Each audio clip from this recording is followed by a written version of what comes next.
Hello everyone, Michael the Mechanical here, and today I'm updating about my power steering pump. I just rebuilt it one last time.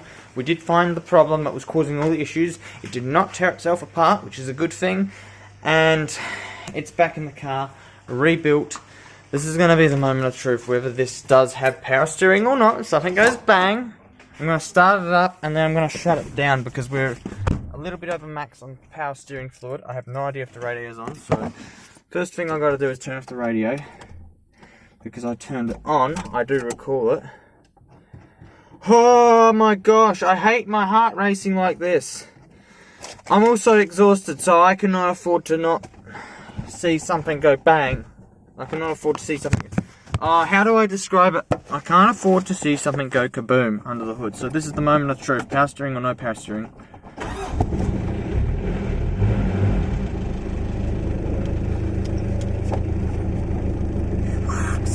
It worked! I got power steering back! Yeah! I did that on purpose. I don't want to run out of power steering fluid and stuff up the pump. But that sounded great! It didn't go whining noises! Oh my gosh! The whining noises must be because it ran out of fluid or was leaking fluid everywhere. My gosh! That sounds really good. Oh my gosh. I'm relieved that I got power steering back. And this is lighter than it's ever been. This used to be kind of heavy. That was so light, it wasn't even funny. Oh my god, I rebuilt my own power steering pump. Okay, guys, so... Okay, that was too easy. No, it wasn't. It was actually really hard, and I'm so proud that it's actually working now.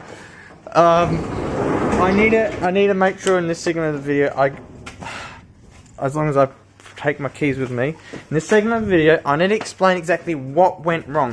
Why didn't we get this right? The reason being, 24 Newton meters of torque is what was applied to the back bolts. That's what the bolt tension was on the back of the pump.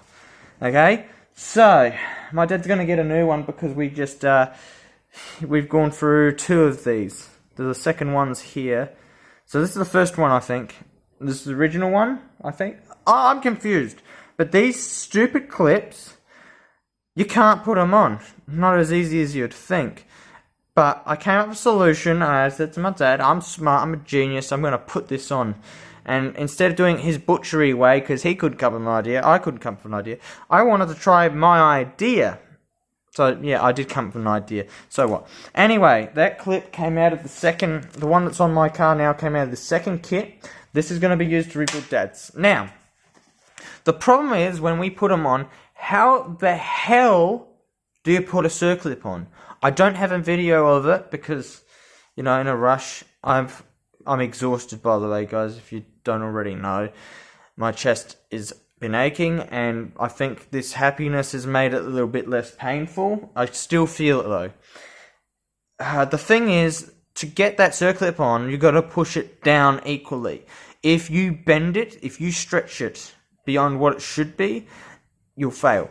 And it sounds like a loud bang when you put it on, but what we did, we used a block of wood and one of these babies, a G-clamp, and under the table, it wasn't easy, I'll put it that way. And what we did was we went under the table, we put this under here like so, put the top of that on the shaft and on top of directly on top of the circlip, and then we just pulled the lever until it went, you know, you wriggle it around and it went bang with a lot of pressure on it. It just went bang, popped on. Leave it on. Shit. You leave it on. You get two nice, very fine tipped screwdrivers, and you press it down together. So you go up, boom, and you flick it on both sides. So the best way to show you is exactly what you need to do is when you have the G-clamp, say this is the G-clamp, my chin is the G-clamp. My chin is the G-clamp, you need to put two screwdrivers in and flick it down together, bang, and it goes into the groove. If you don't do that, well, you end up with an olive, and it's not very tolerant of an olive. And you'll find out, if you do it yourselves, that shaft will lock up. It is such a precision task that if you make a little tiny mistake, it will not work. Now, I've got to end this video here. I'm thrilled my power steering's working again because... Okay, now I'm starting to feel it a little bit more. I gotta end the video here, guys. I'm exerted. overly exerted. I just feel like shit. Anyway, thank you for watching. Thank you for your support.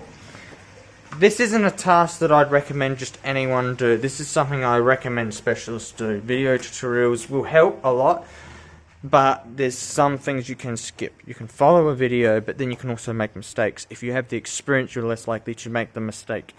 And trust me when I say this, you do not want to make a mistake with that pump. That's $1,800 to replace it, brand new from Repco, no joke. I don't have a code on me, but that's what they quoted me. Mitsubishi Triton MJ 1995 turbo diesel for 2.5 8-litre turbo diesel. Go and call them up and ask them how much for a power steering pump, brand new. They'll tell you that price first, about $1,800, and then they'll say if you have a core unit, we'll exchange you and give you about $320 back. So it brings it down $320. I love my car, and from all the experience I've had with this so far, I hate it. At the same time, I love it. But I think the reason I love it is it actually feels nice to drive. I actually enjoy driving that car. Maybe not so much now that the power steering problems are fixed, but we'll find out eventually. But I need to say this, Tata is probably going to end up going, but the only news I'll give you is there's a few tasks left to do on it before it is road legal. So the first task is the turbo needs to be rebuilt. Second task, brakes need to be redone. Okay, let me give you a third task to do. You need to service every single system on the thing. So you need to service the power steering, you need to service the brakes, you need to service the clutch systems, you need to service the coolant in the radiator, you need to service the engine oil, transmission oil, maybe even the differential oils, and also lubricate all the drive shaft and do your ball joints. You want them to last on that thing. So if anyone ends up being like, yeah, okay, I'll buy it off you, there's also some other tasks to do. Like a major one I would suggest doing is getting new headlights. This one specifically.